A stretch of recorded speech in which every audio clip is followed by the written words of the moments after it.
Hey everybody, what's going on? Thanks for swinging by. I sure do appreciate it. If this is your first time with the channel, my name is Mark. Oh, hi Mark. Welcome to Fit and Fire. Let's get into this video. This time we're going to be looking at the Arsenal SLR106f. This is a rifle that I've been wanting to get into my hands for a number of years, and the additions that I've put onto this rifle. I'm probably going to spend a lot of time talking about that as well, but at the very least I wanted to just kind of give a good overview of why I have the 106. I mean, why not? But and also going to talk about why I chose to put this handguard on this rifle as well. If you are new to the channel, I'd really appreciate you guys consider subscribing to the channel. That would be a huge plus for me, and any types of likes, comments, and shares, I would greatly appreciate that as well. It's one of the best ways to support the channel. If you're interested in checking out the Live, Laugh, Larp podcast, I'll leave a lot of the details in a pinned comment down below, as well as additional information about what we're going to be talking about in this video. It's going to be down there as well. My question to you guys is, what is your favorite AK? And if there is one that you would want to get your hands on but can't, which one would that be? Let me know in the comment section. Okay, so let's get into it. The SLR106 is an AK that I have wanted for a number of years. Ironically, I've actually had this in my collection for about a year. Bought it from my good buddy Matt. He was unloading a couple of his rifles. I bought this and his Zastava M90. And let me tell you, I couldn't be happier to get this in my hands. This is actually one of the rifles that I initially looked at purchasing way back in 2018 when Arsenal was actually still selling the stamped receiver AKs. Now they're just doing their SAM 5 and SAM 7s, and I mean, that's cool and everything. I have a SAM 5. I really like that rifle as well, but at the end of the day, the stamped receiver AKM style AKs are what everybody really wants, and I don't know why Arsenal went away from that. I think that's a travesty for the AK community. But at the end of the day, this was one of the first ones that I was looking at to purchase. I just didn't have the money at that time. Fast forward to now, I had money to purchase both of those rifles, so I went ahead and jumped on them. They were both rifles that I wanted in my collection anyway. Now, the 106F is going to be different than the 106FR in the fact that this is, as you can see, a folding stock version of the 106, but it is not going to have the optic mount on the left-hand side as you would find in most of the modern AKs these days. This was a little bit more traditional in how it was set up, kind of like that Khyber Pass triangle stocks type of AK. And one of the reasons why I wanted this in my collection so much was because I ended up building a AK almost identical to this, with the exception of this handguard, with Jim Fuller, out of a Virgin 1988 Ishmash AK-74 kit. Unfortunately, 545x39 is extremely difficult to get your hands on right now. It's out there and you can still purchase it, but financially it's just not viable as something to go out and plank with and have fun with.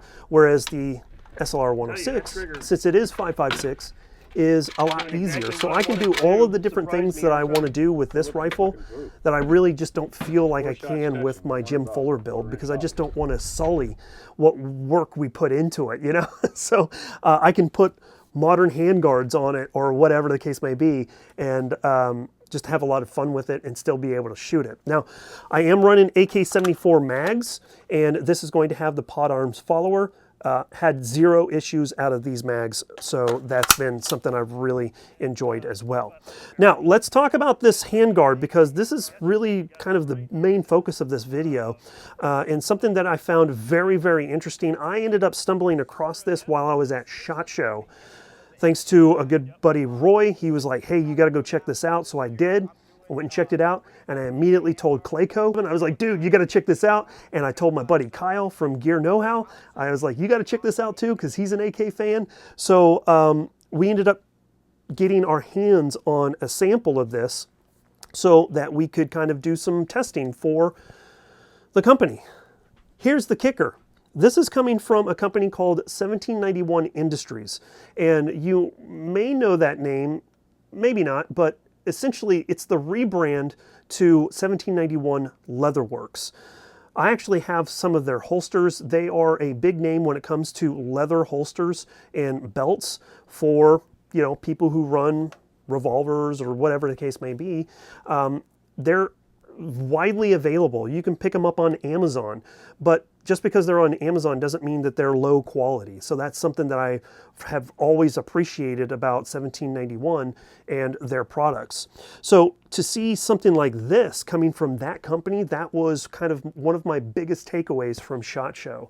And I was actually able to do a live chat with Clay and Kyle and Rodrigo from H-Town Werewolf, where we talked about our top 5 takeaways from SHOT Show. And this was one of them for us. So that was that. So let's get into this. This is going to be very similar, not exact, but very similar to a Zenico handguard, specifically the B19 and the B10M. But what is so different about this is it's coming in over 2 ounces lighter than the Zenico handguards. And how are they able to do that?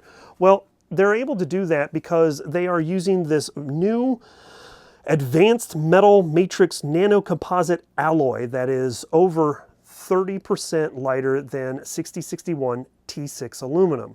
At the time of airing this video, this will be on the market within 26 days. So you will be able to find this over at 1781 Industries, and I'm not sure what the price is going to be on this, but I'm going to guess it's going to be somewhere around that $250 mark. And that may be a little expensive for some people because, you know, handguards, you can buy them cheaper for sure from different companies, but this is going to be just as durable as 6061 T6 aluminum, but lighter. So that is a huge takeaway when it comes to AKs, because these are already heavy as they are.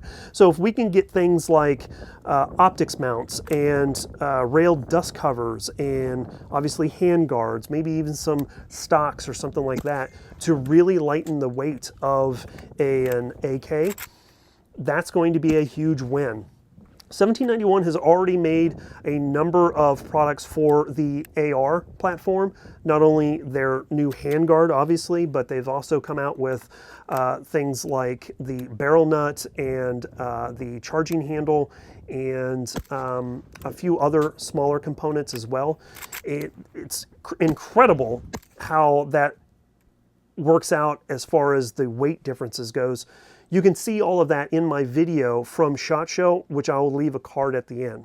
Now, full transparency here, I'm not getting paid to say anything good, bad, or indifferent about this. This product was given to me by 1791, but I'm going to tell you the good with the bad and let you guys make your decision from there. So one of the, I would say probably negatives when it comes to this is probably going to be the price point, but you have to also understand that this is a brand new material, so it's probably going to be a little expensive. Well, let's talk about some of the good things, the things that I really do like about this. First and foremost was the fitment. This fit into this SLR106 easily. It wasn't perfect by no means, but it was easy to install. The lugs on the handguard that fit into the receiver were easy and fit just fine, but the handguard retaining bracket would not go over the front of the handguard.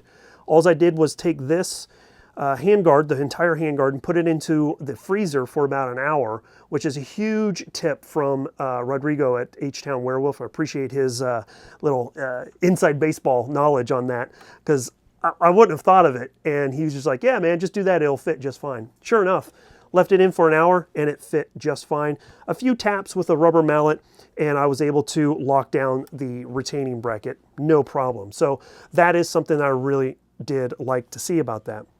In addition to that, you might be like, hey Mark, I don't have an SLR106. I have a whatever, you know. We have 3 examples of this, not only from myself, but Kyle with Gear Know-How and then Clay. We've put them on 3 different rifles and they fit on all 3 rifles. Mine on the SLR106. Kyle had his on the FB Rodham Beryl. and then Clay has one on a Romanian kit that was built out, and they all fit just fine. So that was something I really, really did like about it. In addition to that, and something that is different from the Zydeco is the fact that it's going to have Picatinny section on the top, sides, and bottom, but the side Picatinny section can be removed, and as you can see, I have it removed on the left side to allow for my sling to sit flat against the rifle.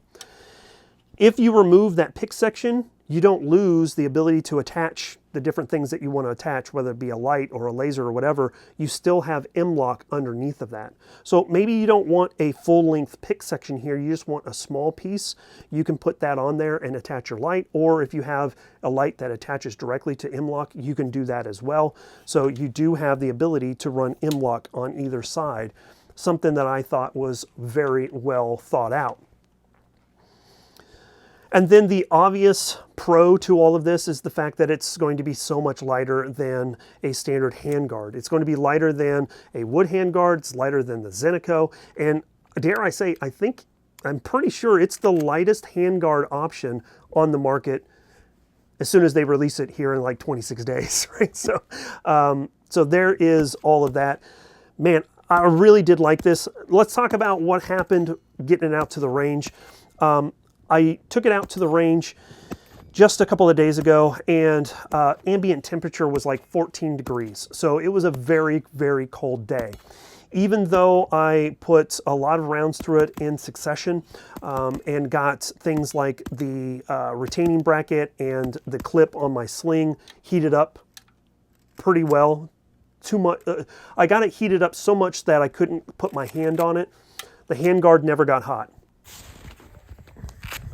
So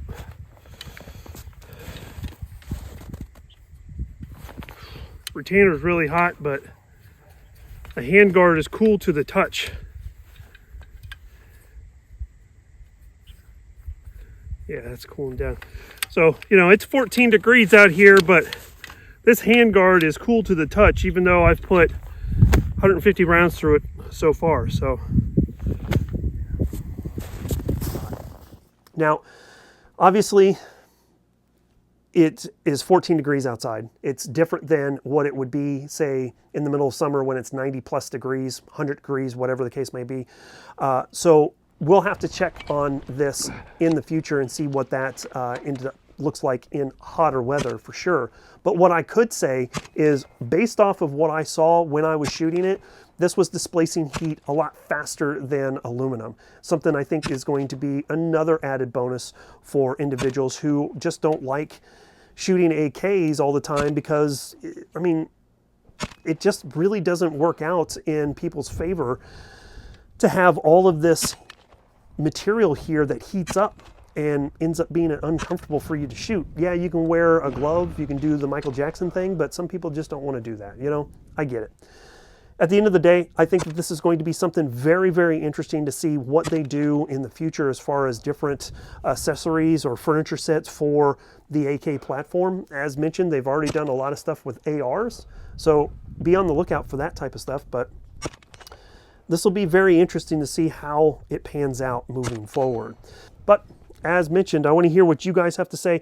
Sound off in the comment section down below. Is this something that you would throw on your AK, or are there other types of handguards that you would prefer?